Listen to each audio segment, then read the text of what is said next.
Seguimos el Día de la Virgen de Fátima. Ay, qué tiempos, cuando había religión en España y esas costumbres tan buenas. Bueno, hoy es un día que viene el tormentón este que ya no sabes, pues es el de San Isidro, pues esto Daniel lo hemos visto toda la vida. Yo he visto una primera semana de San Isidro, un día con Amorós, estábamos allí en nuestro abono del 2, de la delantera de grado del 2, y se pone a nevar. Y los del 7, que estaban en su apogeo, todavía vivían en Sabanao, iban todos con lo mismo, de verde Guardia Civil, y aquello en aguanieve, nieve, y todos ahí que parecía un cadalso. Y los pobres toreros le dejó el presidente maligno, cuyo nombre no recuerdo, 3 toros, o sea, para que a cada uno los pudiera pillar el toro, sin zapatillas, chapoteando en el barro, el toro, el torero, ya ni te cuento el picador, el caballo, bueno, aquello era tremendo. Y los del 7, pico, era tremendo. Bueno, pues empieza San Isidro y naturalmente tormentas. Hay alerta amarilla en Navarra, Aragón, Cataluña, Valencia, Murcia, Andalucía, y ya de paso por San Isidro, pues en Madrid. Llover, lo que se dice llover, bueno, pues tal vez en Canarias, que ahí es lluvia, no, o sea, no es de tormenta. Las temperaturas muy parecidas. Ayer un grado más en Madrid, hoy 20 de máxima. La máxima nacional 1 grado menos, ayer era Murcia, hoy Sevilla 27 grados.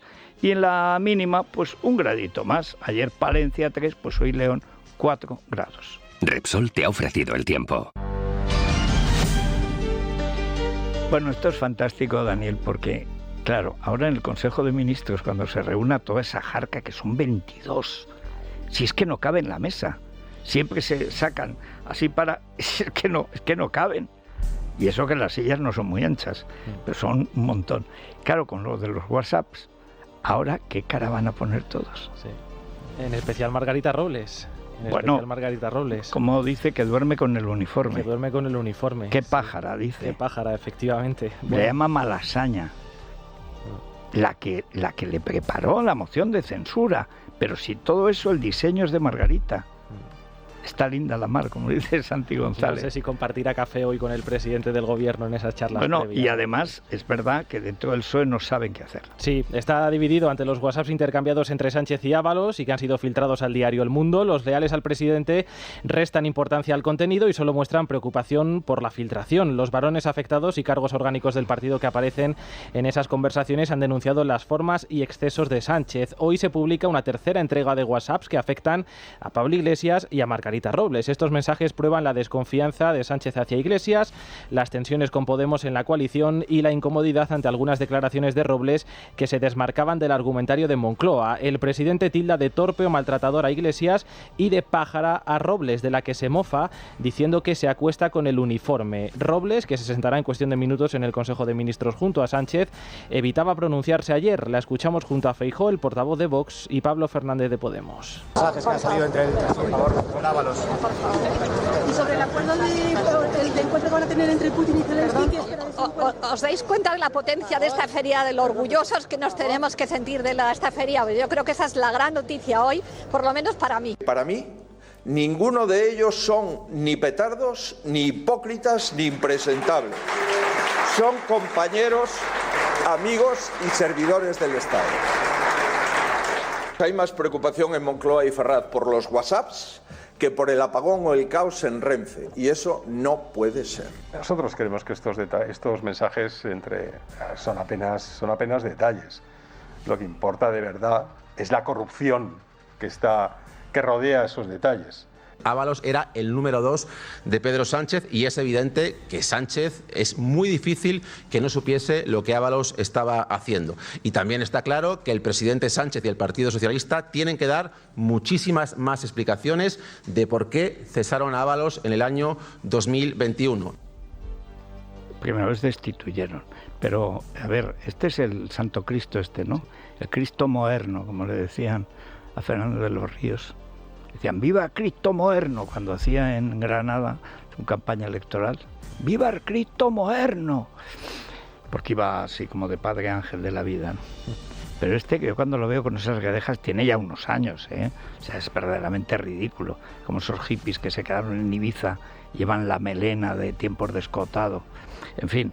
Pero la cuestión de fondo es que, como dice Fuster dice que estos son detalles, que el problema es la corrupción, pero si esto lo que acredita es la corrupción.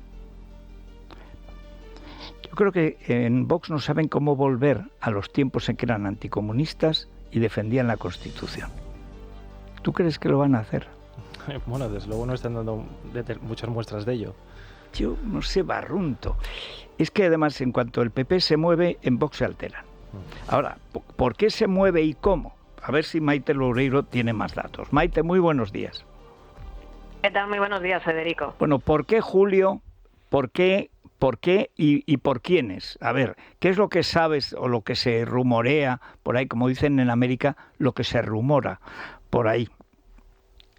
Bueno, Julio sobre todo porque quieren ya arrancar el curso político, septiembre con todo cerrado. De cara a ese ciclo electoral que se abre, están pendientes las elecciones de Castilla y León, podría haber un adelanto técnico y que se celebrará en otoño, y después seguirían las andaluzas, y de ahí ya enlazamos directamente con autonómicas, locales y generales, si no quieren que les pillen de nuevo con el pie cambiado, ¿no? Como ocurrió el pasado 23J cuando Pedro Sánchez adelantó esas elecciones generales. Y de nombres, bueno, pues bastantes, podemos decir, rumores, va a haber muchas quinielas en las próximas semanas, y eso quizá puede hacer incluso, como ocurría en otras ocasiones con los diferentes líderes, que basta que salga un nombre para que el presidente del Partido Popular se retraiga y no lo incluya en esa quiniela. Pero bueno, de momento parece que sí que se da casi por segura la salida de la secretaria general de Cuca Gamarra, y veremos los nombres que hay sobre la mesa para sustituirla, entre ellos Miguel Tellado, el portavoz parlamentario, que tendría a su vez que ser sustituido en las Cortes.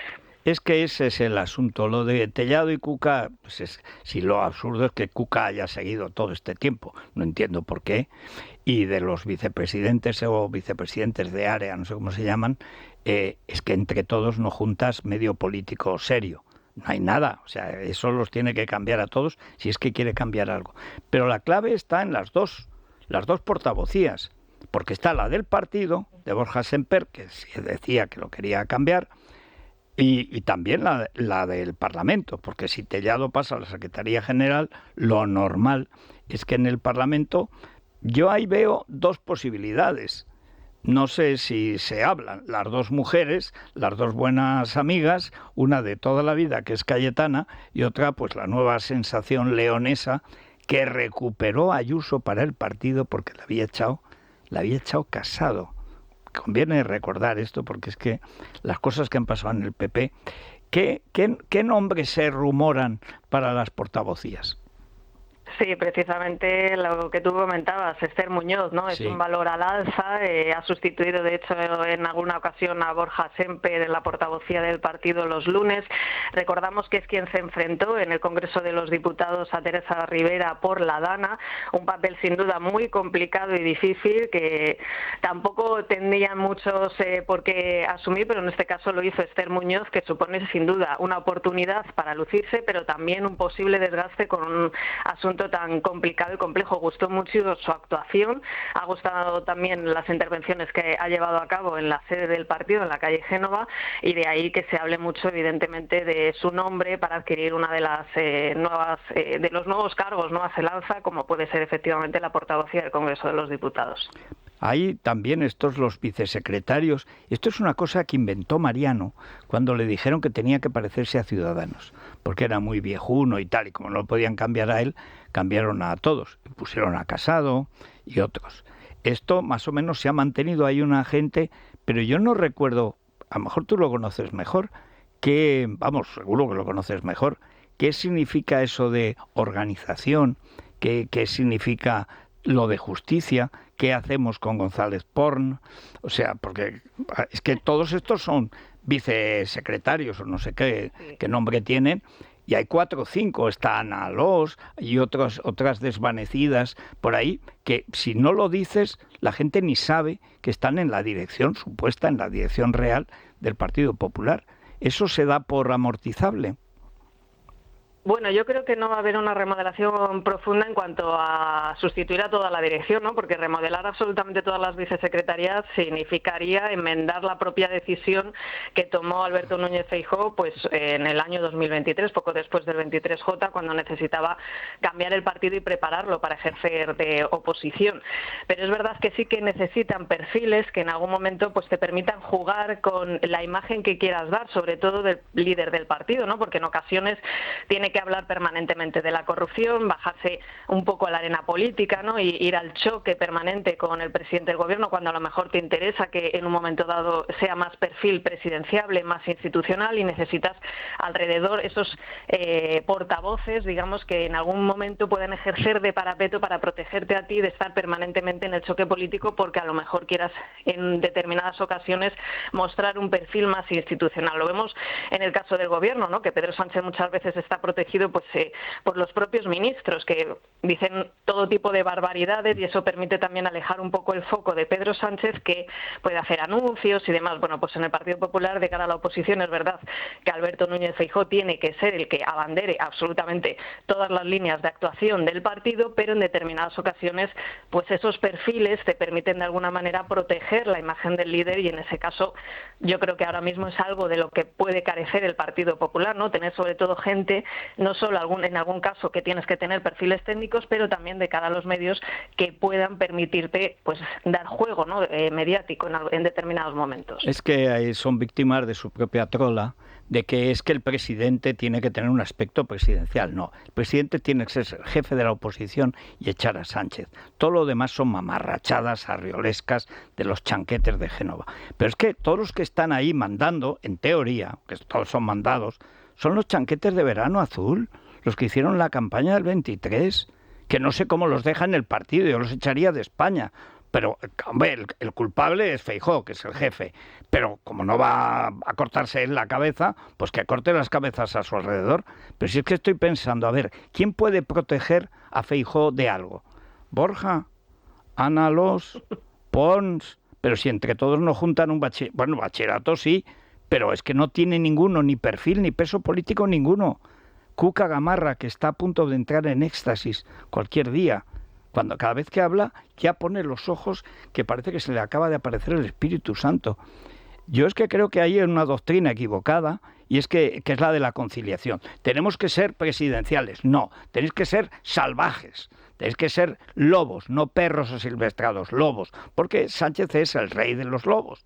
Entonces, yo es que creo que sorber y soplar al mismo tiempo es imposible. Y el problema de Feijóo es que le han acostumbrado a sorber y a soplar. No puede ser, no puede ser. Todos los que citabas, efectivamente, fue después de la derrota ocasionada por los que él pone, porque prácticamente fue una ratificación de los inútiles. Y 2 años después tiene que constatar que no funciona el partido. Vamos, que no hay partido. Hay gente buena en el PP, pero partido como tal, con una línea política, no la hay. ¿Quién haría la... Perdona, solo una cosa, Maite. ¿Quién haría el programa ideológico del partido? Como que ¿quién lo haría? Claro, ¿quién hace el papel con la base ideológica, que es lo que dijo Feijóo ayer? Una posición.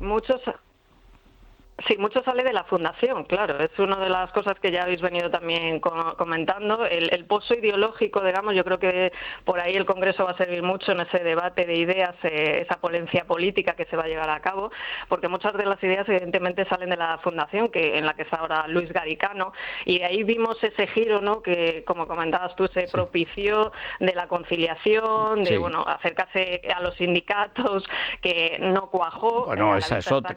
Pepe Fulares. Sobre la marcha. Sí.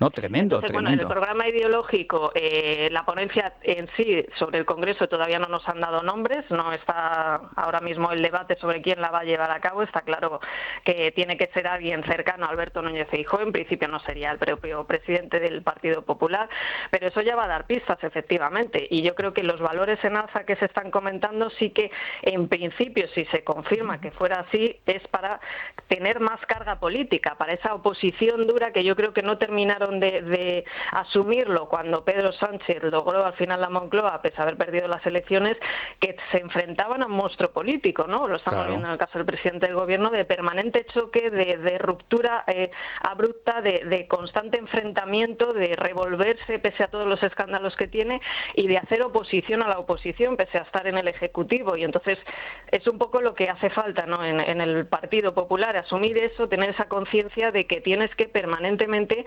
denunciar, no te permites, el hueco no te permite en la actualidad tener hueco para poder presentar tus propias propuestas y demás, porque es todo barro, polémicas, escándalos, caos, etcétera. Entonces yo creo que esa es al menos la idea, por lo menos debatir a nivel ideológico, tener un pozo más político y perfiles de carácter más político para poder ir al choque, ¿no? Que es en estos meses tan duros que quedan, sobre todo hasta que decida Pedro Sánchez concluir la legislatura. Yo veo a Garicano en el horizonte, es decir, a los traidores de Ciudadanos, que han traicionado a todo el mundo, a diestro y a siniestro, y han acabado traicionando a su propio partido, a su base social. Lo veo a Garicano, que es el clásico burócrata bruselense del centro centrado, pasado por el centrípeto centrífugo, o sea, un piernas. Ahí no hay una sola idea, son puro tacticismo, que es el peligro que tiene Feijóo. Claro, tantos años en el poder, pues es un buen táctico, pero ni es un buen estratega, porque no lo ha sido nunca, no le ha hecho falta en Galicia, ni hay estrategia ahora en el Partido Popular. No hay unas ideas bases. Hay quien las tiene en la administración, Ayuso por un lado, Juanma Moreno por otro, Alfonso Rueda en Galicia, que mantiene una continuidad, pero ahí sí ves política. Pero en Garicano va a haber política, ¿no? En Garicano va a haber acortar el cupón de Feijóo. Eso es lo que más me preocupa. Pero bueno, lo vamos a ver enseguida, porque si es que esto se nos viene encima, se nos echa encima ya. Bueno, pues nada, si te enteras de algún chisme, cuéntalo. ¿Quién le filtró a Eduardo Inda? ¿Quién le filtró la noticia del Congreso? Bueno, pues claro, a ver, ayer evidentemente cuando supimos que entre los nombres que sí que conocían ese anuncio del Congreso, que estaban los expresidentes Mariano Rajoy y José María Aznar, pues claro, nos aventuramos a hacer todo tipo de conjeturas entre los medios sobre si habría partido de ahí la filtración, porque choca que pudiera haber salido, ¿no?, de la propia dirección, que no conocía supuestamente todos los cambios y demás hasta poco antes de que se anunciara el Congreso en sí, quiero decir, y los propios varones. Es que muchos estaban entrando en Génova y no conocían exactamente si iba a haber congreso o no. Incluso especulaban con la posibilidad de que se pudiera celebrar en septiembre. Esto a media hora de entrar en la calle Génova. Sí. Y ahí, pues bueno, se apuntaba, pero por especular, a los propios expresidentes, porque al final son los que conocían, y eso sí se confirmó, lo que se iba a anunciar. Pues que, como diría doña Maite, que está muy bien informada, sabrá bien de dónde viene esa filtración. Ay, señor. Por cierto, estatutos de Rajoy que se van a reformar en el Congreso. Sí, lo que no sé es en qué, primarias. Pero ¿en qué se van a reformar? En quitar las primarias, están, ¿no?, en el punto de MIT. Claro. Nunca más Casado. No, pero sí esa doble vuelta de la militancia de los compromisarios, y Feijóo ya ha dicho alguna vez que las primarias, digamos, entregadas a la militancia, pues generaban muchos problemas y quizá podría dejarse solo la consulta a los compromisarios. Sí, que votarán lo que les mande los consejeros, votarán lo que mande el aconsejado. En fin, pues muchas gracias, Maite. Un abrazo, Federico. Bueno, esto es un poco tomadura de pelo, pero como pasa en los partidos. Yo no digo que tienen que ser democráticos, lo dice la Constitución, que es uno de esos brindis al sol absurdos. Un partido político no es una asamblea, es un partido, es de partido, toma partido y es un partido. Luego será más patriótico, más decente, menos, etcétera, pero es un partido. Esto de las sensibilidades... Eso, arriolismo puro, un tío comunista que se hizo ricacho, primero con la COE de Cuevas y luego con Aznar. Ese momento en que Arriola, representando a Telefónica, negocia con Arriola, representando a la Moncloa, la salida de Villalonga. Pero si es que esta película la hemos visto. En fin, vamos a la República de los Tontos. En Es la Mañana de Federico, la República de los Tontos. Con Santiago González. Don Santiago, muy buenos días. Muy buenos días, querido Federico. Pues mira, martes y 13 tenía que ser para infortunio de ese par de golfantes que son el presidente del gobierno y quien fuera su número 2, y que lo seguía siendo en la intimidad, a juzgar por los WhatsApp que se cruzaron. Los socialistas recurren a un doble argumento. Su contenido es irrelevante y la filtración es a la vez gravísima, como si la conversación contuviera secretos de Estado. Toro Sentado nos traía al insufi Óscar López reprochando en el Senado hace unos años a Mariano Rajoy enviar mensajes a un delincuente que entraba en la cárcel con cuentas en Suiza, diciéndole «aguanta Luis» y «sé fuerte». El mismo Insufi decía ayer respecto a la filtración de los WhatsApp cruzados entre Pedro Sánchez y José Luis Ábalos: me parece muy grave que se filtren comunicaciones privadas del presidente del gobierno. Me parece muy grave y quisiera saber si se van a investigar estas filtraciones como se han investigado otras. Vamos a ver si encontramos un patrón de conducta que pueda ser universal. Yo, que no condené la publicación de los mensajes de Rajoy a Bárcenas, tampoco condenaré lo que se cruzaron Ábalos y el Presi. Solo lo haría si fueran estrictamente privados, que no interesan a nadie más que a los comunicantes. Voy a poner un ejemplo. Si Pedro Sánchez se cruza con su mujer mensajes sobre su intimidad sexual, sería ilegal su difusión. Sin embargo, si Bego le contara a Pedro cosas sobre la intimidad sexual de algún líder de la oposición al que se le hubiera grabado en alguno de los prostíbulos de papá, creo que su difusión sería de interés para la opinión pública. Es exactamente la cuestión. Aparte que ellos hablan de política en términos ampones, en términos de delincuencia común, que es como lo que son. No puede ser más público el objeto de la conversación. Lo de los WhatsApp es una revelación de carácter de Pedro Sánchez. Ahora, España entera está a la espera de la reacción de Pablo Iglesias a su calificación de estulto. Hemos sabido que Francisco Enrique Gómez Serrano, hermano del malogrado Sabiniano y tío de Begoña Gómez, ha sido sancionado por la Inspección de Trabajo, acusado de lucrarse de una docena de prostitutas sin papeles que trabajaban en un local de su propiedad en situación irregular.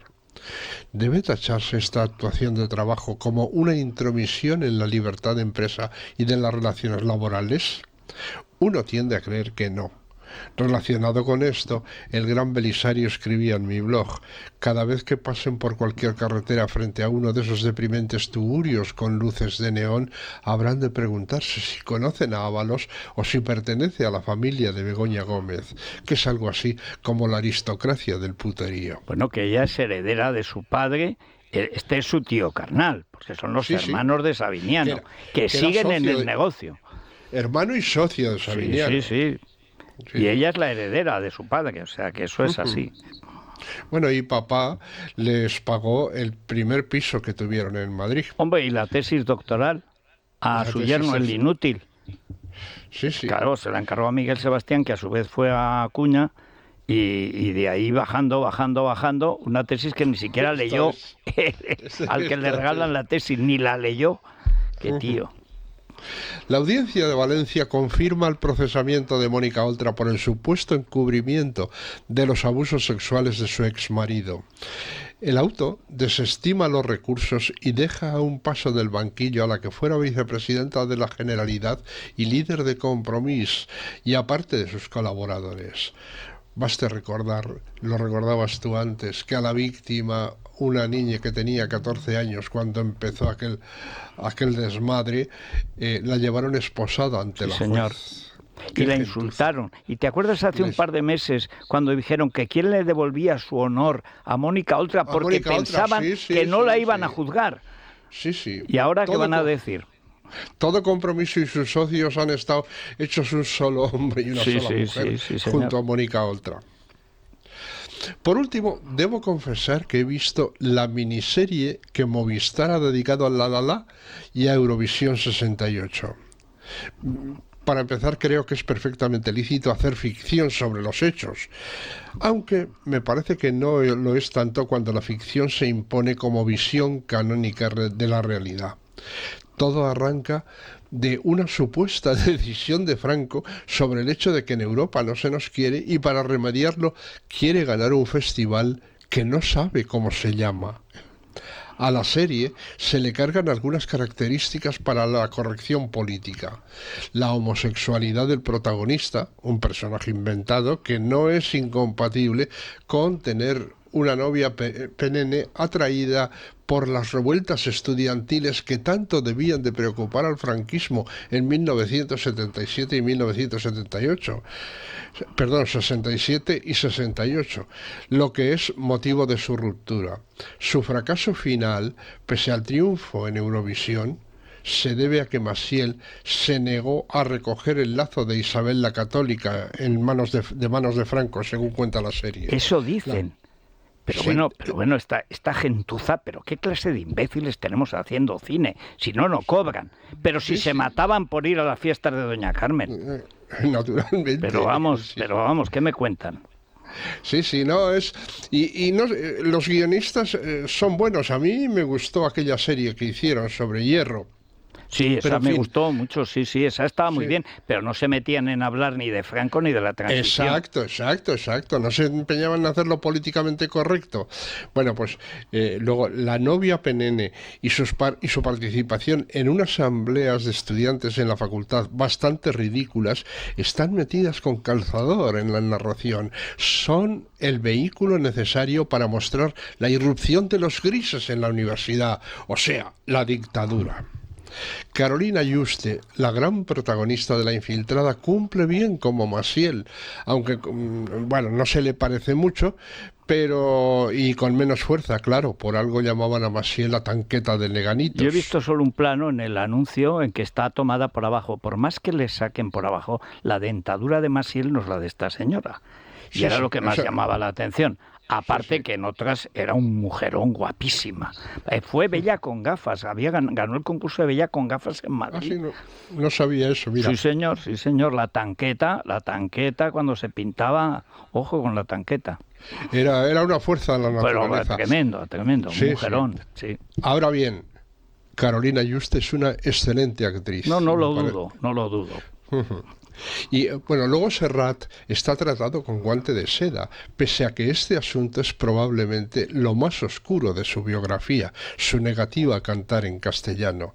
Toda su argumentación sobre su lucha contra la represión del catalán se cae por la base. En realidad, él quiso que se sustituyera el la la la por El Titiritero, una canción que había grabado en ese mismo año 1968 y en español. Tengo el mayor aprecio por la carrera de Serrat y por muchas de sus canciones, pero aquí no estuvo en su mejor momento, sobre todo por la falta de correspondencia con el comportamiento que había tenido Ramón Arcusa con él. Después del lío, cuando Joan Manuel se quedó en París hasta que amainara el temporal, Ramón Arcusa pasó la frontera con un maletín lleno de billetes de 1000 que le había dado su padre para que aguantara en París. Los guardias no le pidieron que abriera el maletín y uno de ellos le pidió un autógrafo para sus hijos. Todos los detalles están en Soy un truán, soy un señor, o casi la autobiografía de Ramón Arcusa, y los oyentes pueden oírlo, leerlo en la web www.duodinámico.com. Pues ahí está, Serrat se largó porque le presionó Pujol, lo asustaron y como no es un hombre muy valeroso, se largó a París. Pero si está grabado él cantando el la la la, por supuesto en español, pero ¿de qué van? Es que además, a mí esto de que se inventen la historia es bastante miserables, pero cuéntala todas las miserias. Esto es, además fue el primer caso de censura, estando todavía en la dictadura, de censura del catalanismo en la vida cultural. Obligar a Serrat a renunciar a Eurovisión y a huir. Y eso es Pujol. Fue Pujol. Y además, o sea, claro, es que ahora resulta que los que vivimos la dictadura, Federico, o sea, nos quieren imponer un relato terrorífico, los que no la vivieron, ¿no? Claro. O sea, haciendo es una cosa tenebrista, todo en negro. Que perseguido el catalán, pero vamos a ver, ¿pero qué me cuentas? Sí. Pero si el catalán, yo recuerdo que tenía en Teruel, con 16 años, teníamos el disco rojo de Serrat, que no hará nunca otro tan bueno, todo en catalán. Pero si lo oíamos habitualmente, si leíamos las traducciones, las antologías de la poesía catalana de Castellet, ¿pero qué nos cuentan?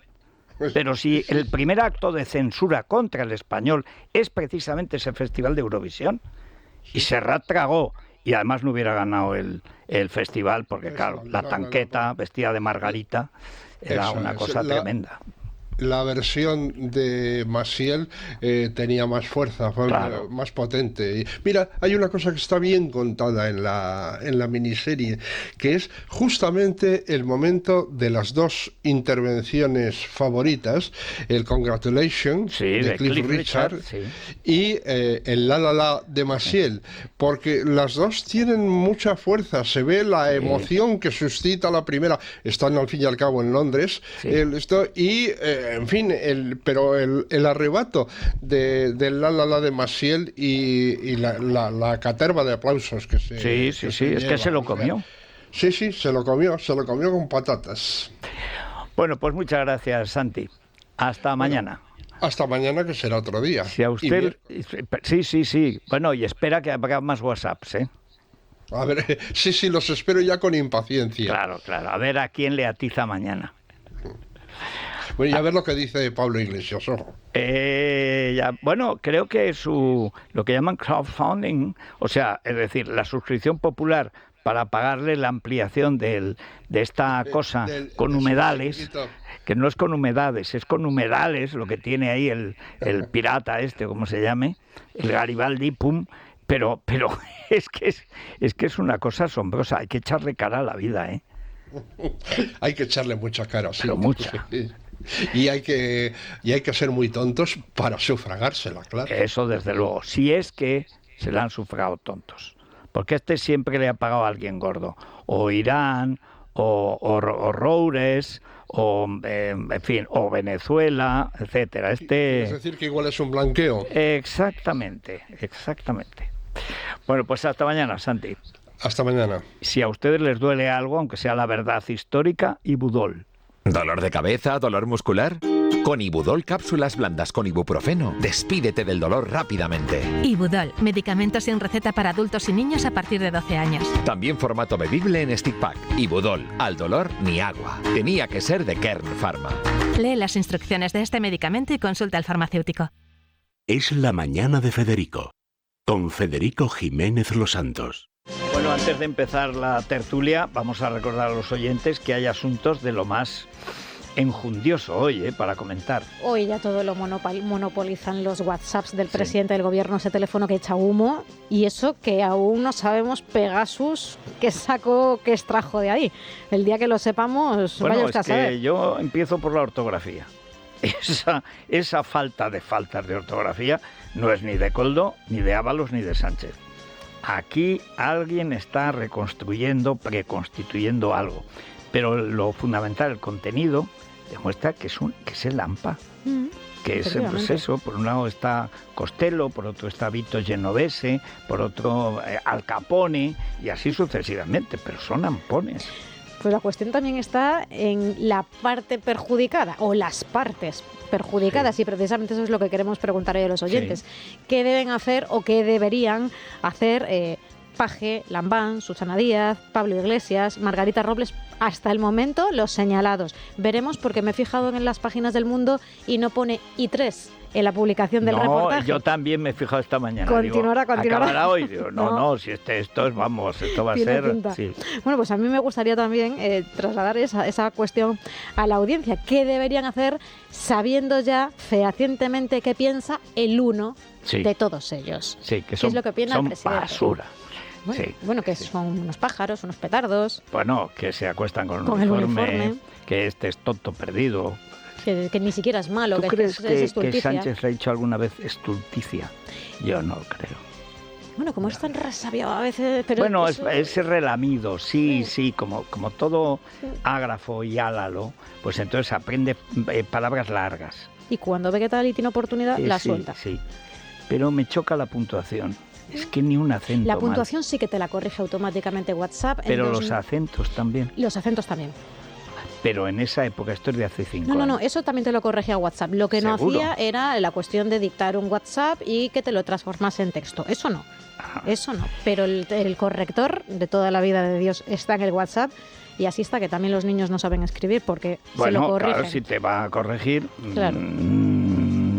Hay algo que no me encaja ahí. Bueno, casi todo. Aceptamos teorías también. Sí, además hay de todo. Si te parece. 648 91 92 60 y les leemos en @lamanana de FJL. Bueno, a la tertulia. Es la mañana. Es radio.